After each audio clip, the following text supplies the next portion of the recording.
Everyone, this is Kibo Vlogs, a Filipino actor based here in Saudi Arabia, and welcome back to my channel. Agad gawa na reaction video. Ang Dawn Welcome Violation. So without further ado, let's start this reaction video. Go! Sobrang proud na ako sa'yo. Diyos ko, ito yun eh. Look up to you. Dito I yung was so chinika nila na last project nila. Walang iiyak ka. Masaya tayo. I wouldn't have it any other way. Thank you, thank you.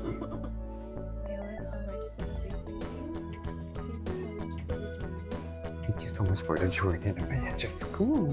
Diyos. Aww. Malayo mo na, pero malayo mo na. And I was so proud of you. I'm so proud of The man you are? Ay, doon pala yun ang galing.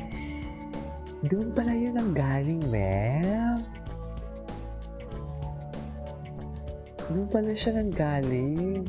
Kung ano yung kantang gusto niyang ialay. No? Oo nga, no, the man you are.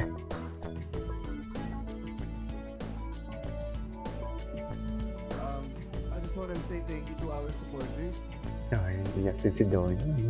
And I know a lot of you are hurting, a lot of you are sad, but you know, me and Del, you know, we're Pero mas masaya kami.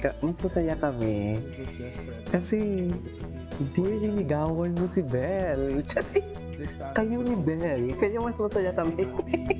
Kung ang katumbas man yan, magpapahinga kayo at gusto nyo mag-grow individually, pero silyado na kayo, okay na kami doon. disappear. Dissolve. Dissolve. Something that we really built. You really have each other's backs, no matter what. Don't cry. And I don't think anything will ever change that. Yes. True. Alam mo yan.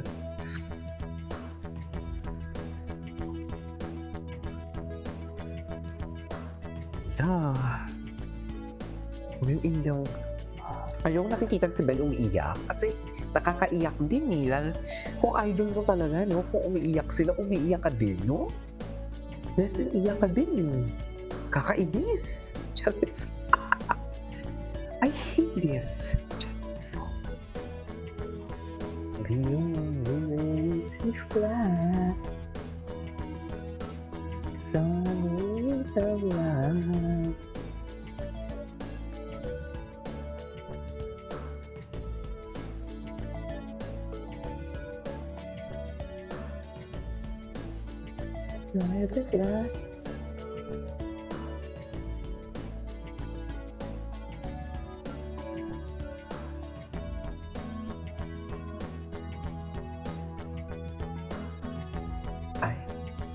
Okay, what's next? My GF Ay. doesn't want to love fully because she said she wants to be ready for a breakup. Huh?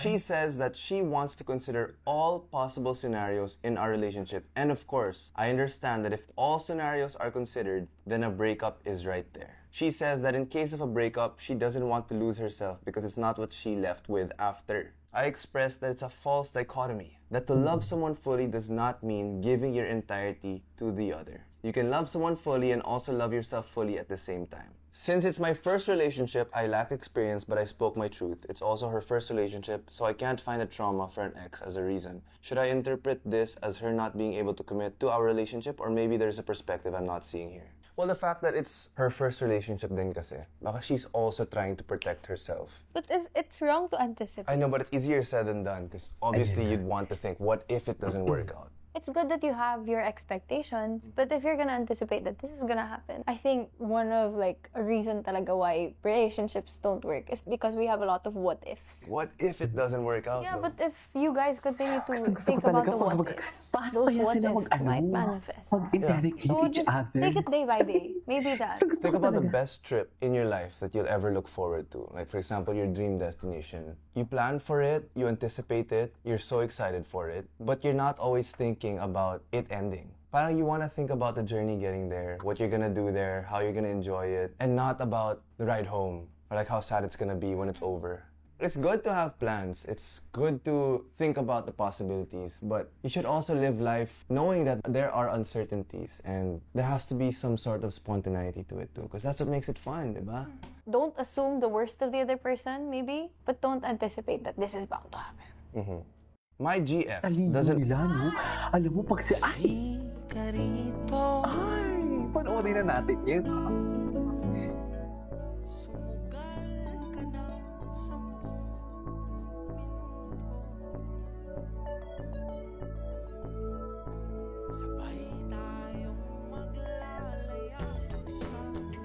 Kawalan.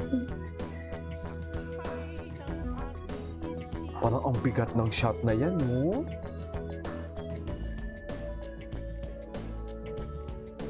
Anyway. Ay, ito. Wala natin. Kami, Ano? friends talaga. And Friends talaga. Nag-start kami friends talaga. So, we need to see more than friends na sila ngayon. Kasi nag-start kami. Doon pa lang, maano mo na eh. May laman na eh. Nag-start kami. I think this is the healthiest our foundation is in right now. Yes.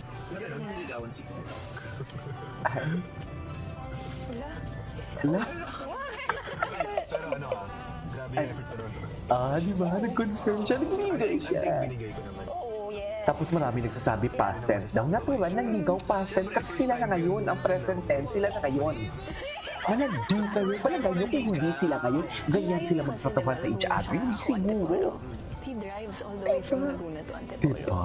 Ang layo Ay. ng dinadrive niya. Tapos pagdating ko Ang doon, susunduin niya ako, ganda mo din. magdadrive pa kami somewhere. Tapos Sinasabi ko this guy sa'yo. spends what? More than 5 hours on the road just to see me? Yes. Kasi maganda nga But it's not ni. effort na daw.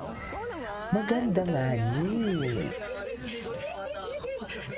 Bakit? Ginagawa pa rin naman natin. Ginagawa mo pati naman. Siyempre. You know, it's something that parang so nice to look back on. Ikaw talaga? 23. Okay, nasan kayo? Saan kayo nagdadrive? Doon sa Antipolo. Okay. Sabi niya talaga, stop the car. Ay, taray. Okay, wanna get down? Ayoko na. Maglalakad daw siya, pauwi. Sabi ko, wow, I love it. I love it to stop the car. Baka mamaya iba yan. Ibang girl? Grabe ka. Ay, Hindi ko alam. May saan naiisip mo yun? Ay, na-assume ko. yes. Aware ka? Pinag-iisipan kayo ng ibang girl? Kaya nga kami nag-away dati eh. O, hindi lahat ng ganong dahilan ko talaga.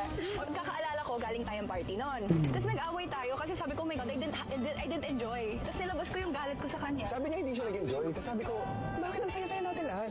Tapos sabi niya, no, it wasn't fun. Bakit gano'n? Like, Bakit umabot sa stop the car? Kasi parang napipikon lang ako sa kanya. Parang hindi mo ko pinapansin. Nasa iba lang yung attention mo. That night, sumagot pa kasi sumakay ng kotse, inis ka na. Tapos ako sabi ko, stop the car. Kung hindi mo ko kayang pansinin, tigilan na Ay, natin. taray. So, did you stop the car? Hindi. no, I didn't. Bubuksan ko talaga yung pinto. Talaga? Hindi ko nabubuksan. Tatakutin ko siya, nabubuksan ko. Wala na. Wala rin kasi madrama rin ako minsan. Minsan. Pero I don't recall times na we fought talaga. Like big fight in the car. I don't think. Ay, wala. Wala Hindi ako ba? pinapansin. Eh? Kasi minsan, Anyway, so this is it for today's video from Don Bell. This is Keiko Vlog. See you in my next vlog. Bye!